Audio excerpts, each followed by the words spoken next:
आइए आज 2017 का सेट नंबर 7वां जो कि लास्ट सेट है, इसका ट्रांसलेशन हम लोग देखते हैं। देखिए, मुंशी प्रेमचंद एक महान साहित्यकार थे, तो इसकी अंग्रेजी क्या होगी? मुंशी प्रेमचंद को आप मुंशी प्रेमचंद ही लिख लीजिए। उसके बाद वाज ए ग्रेट साहित्यकार की अंग्रेजी होता है लिटरेरी मैन, LITERARY।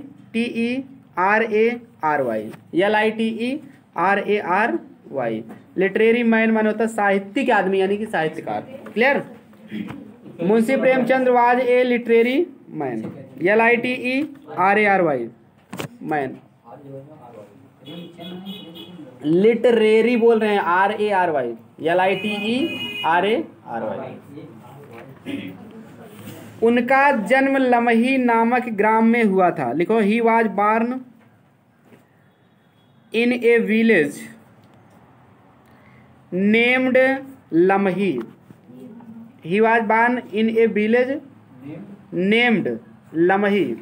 स्पेलिंग होगी यल, बड़े से कर देना, LAMHI, LAMH, यम के बाद ही रहेगा LAMAHI, लमही। आधा माना ही रहेगा, पूरा रहेगा, इसलिए एम के बाद ये लगा देना, LAMAHI। He was born in a village named Lamhi, मतलब वो एक ऐसे गांव पैदा जिसका नाम लमही था, ऐसे कहो, या लमही नामक गांव में। Clear? Named Lamhi, village named Lamhi माने होता लमही नामक। एक साधारण परिवार में जन्म लेकर भी उन्होंने पूरे विश्व में अपना नाम रोशन किया। इसकी अंग्रेजी लिखो, इन spite of taking birth, in spite of taking birth in an ordinary family. Ordinary माने होता साधारण, इन स्पाइट ऑफ माने होता के बावजूद, इन spite of taking birth in an ordinary family. कहने मतलब एक साधारण परिवार में जन्म लेकर कहो, या साधारण परिवार में जन्म लेने के बावजूद भी, क्योंकि विरोधी बात बताया जा रहा है ना, इसलिए। In spite of taking birth in an ordinary family, comma, हाँ, तो उन्होंने अपना नाम विश्व में नाम रोशन किया।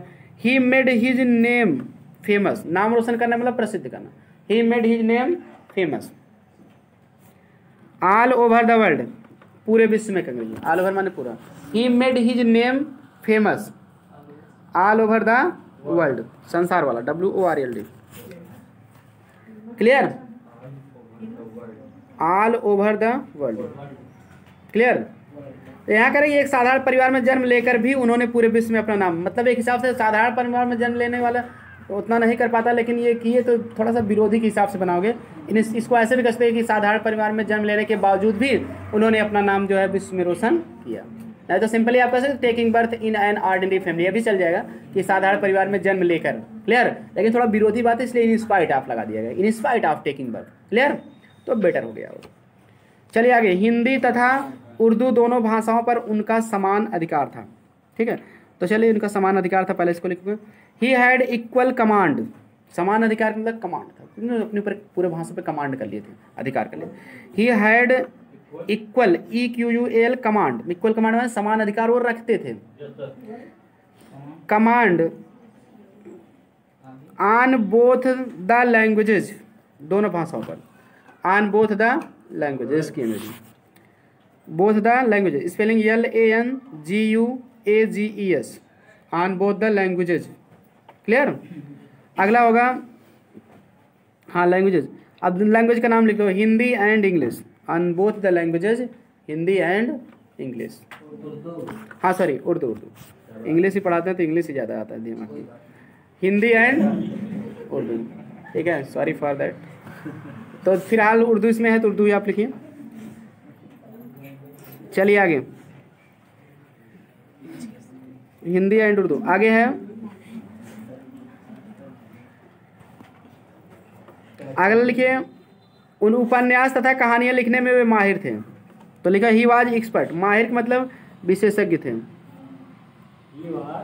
Expert, he was expert, EXPERT in writing, in writing.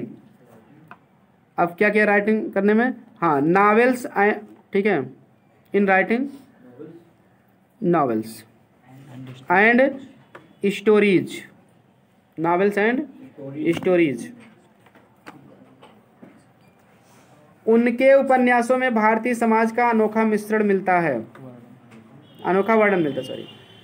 उनके उपन्यासों में भारतीय समाज का अनोखा वर्णन मिलता है। लिखो, हिज नॉवेल्स, उनके उपन्यासों के लिए, his novels have unique, UNIQUE, unique description, वर्णन करेंगे जी, unique description, DISCRIPTION, unique description of Indian society, of Indian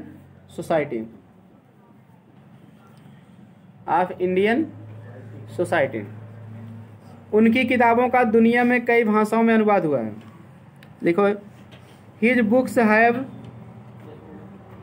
books have been translated, his books, उनकी किताबों का हैव बीन ट्रांसलेटेड, अनुवाद किया गया, किसी के द्वारा ही किया जाएगा, ये have been translated into many languages, into लगेगा क्योंकि एक भाषा से दूसरी भाषा में इनटू लगता है, into many languages in the world,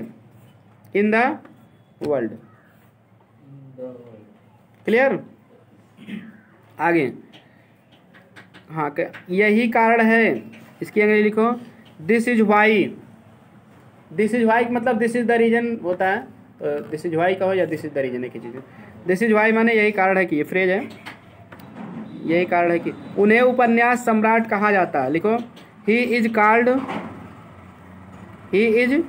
उन्हें कहा जाता, क्या कहा जाता है, the emperor of the novels, माने उपन्यासों का सम्राट, ये उपन्यास सम्राट, बात एक ही है, the emperor of the novels, हो गया। आगे है, एक सफल अध्यापक के रूप में, ठीक है, जिसकी अंग्रेजी लिखो, हाँ, रूप में भी वे काफ़ी लोकप्रिय रहे हैं, तो पहले इसको लिखोगे, वे काफ़ी लोकप्रिय भी रहे हैं एक सफल अध्यापक के रूप में। लिखा है, he has also been popular enough माने काफ़ी लोकप्रिय, क्योंकि एडजेक्टिव बाद इनफ आता, काफ़ी कहेंगे। He has also been popular enough, POPULAR, popular enough as a successful teacher, एक सफल अध्यापक के रूप में। अगर जो एज ए सक्सेसफुल टीचर पहले लिखे हैं तो कामा लगा के बाद में भी उसको लिख सकते थे, ठीक है। ही हैज आल्सो बीन, ठीक है, popular enough as a successful teacher, successful में एक एल कम हो जाएगा, SUCCESSFUL, टीचर। हाँ, कम पढ़ा लिखा व्यक्ति भी उनकी पुस्तकों को पढ़ने में काफ़ी रुचि लेता है। लिखो, इवन लगा दो, इवन लो एजुकेटेड पर्सन, कम पढ़ा लिखा मतलब low educated, LOW, even low educated person माने कम पढ़ा लिखा व्यक्ति भी, ठीक ना। हाँ, उसके बाद कह रहे हैं कि उनकी पुस्तकों को पढ़ने में काफ़ी रुचि लेता है। लिखा, टेक, ठीक है, टेक्स कर दो, पर्सन में नहीं जोड़ो, takes a great interest in his books, उनकी पुस्तकों को, in his books, even low educated person takes a great interest in his books. तो ये था आपका जो है ट्रांसलेशन का 7वां सेट का सॉल्व, और आई होप आपको समझ में आ गया होगा। वीडियो पसंद आए तो लाइक, सब्सक्राइब और शेयर करें। मिलते हैं अगले वीडियो में 2018 के सेट के सॉल्व पेपर के साथ। Thanks for watching this video.